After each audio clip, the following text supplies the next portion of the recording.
আসুন আজ কিছু কমন সেন্স জানার চেষ্টা করি। ১. গভীর রাতে অতি প্রয়োজন ছাড়া কাউকে কল দিবেন না। ২. যতই প্রয়োজন থাকুক না কেন কাউকে দ্বিতীয়বারের বেশি কল করবেন না। ৩. মানুষের কথার মাঝে কখনো বাধা দিবেন না। ৪. অন্যের মতামতের প্রতি সম্মান দিন। ৫. কারো মোটা শরীর নিয়ে মন্তব্য করবেন না। ৬. কারো প্রশংসা করলে প্রকাশ্যে করুন, আর সমালোচনা করলে তাকে ব্যক্তিগতভাবে বলুন। ৭. গায়ে পড়ে কাউকে পরামর্শ দিবেন না। ৮. কারো বয়স ও বেতন জিজ্ঞেস করবেন না। ৯. দাওয়াত ছাড়া কোথাও যাবেন না। ১০. দুপুরে কারো বাসায় যাবেন না। ১১. অন্যের ঘরের ফ্রিজ খুলবেন না। ১২. অনুমতি ছাড়া কারো বেডরুমে ঢুকবেন না। ১৩.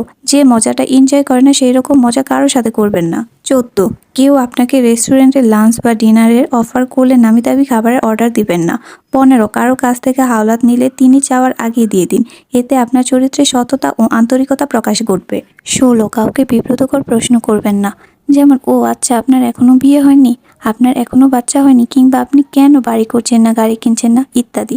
১৭. কোনো বন্ধু মহলে কিংবা আত্মীয় বা সহকর্মীর সাথে রাইড শেয়ার করলে তিনি যদি ভাড়া পরিশোধ করেন তাহলে পরে অবশ্যই পরবর্তী ট্রিপের ভাড়া পরিশোধ করতে আন্তরিকভাবে চেষ্টা করবেন। কেউ কারো মোবাইলে আপনাকে ছবি দেখালে ডানে বামে ছবি দেখার জন্য স্ক্রিনে আঙুল চালাবেন না। ১৯. আপনার কোনো সহকর্মী ডাক্তারের কাছে যাওয়া লাগবে বললে অসুখের কথা জানতে চাইবেন না, কারো ব্যক্তিগত অসুস্থতা থাকতেই পারে। ২০. নিম্ন পদস্থের সাথে কেউ খারাপ আচরণ করলে কেউ ভালো চোখে দেখে না, বরং ভালো আচরণ করলে সবাই প্রশংসা করে, তাই তাদের সম্মান দিন। ২১. কারো সাথে রাস্তায় দেখা হলে কথা বলার সময় সানগ্লাস খুলে কথা বলুন, এইটা এক ধরনের সম্মান প্রদর্শন। ২২. গরিবের কাছে আপনার ধন সম্পদের গল্প করবেন না এবং নিঃসন্তানের সাথে আপনার সন্তানের গল্প করবেন না। ২৩.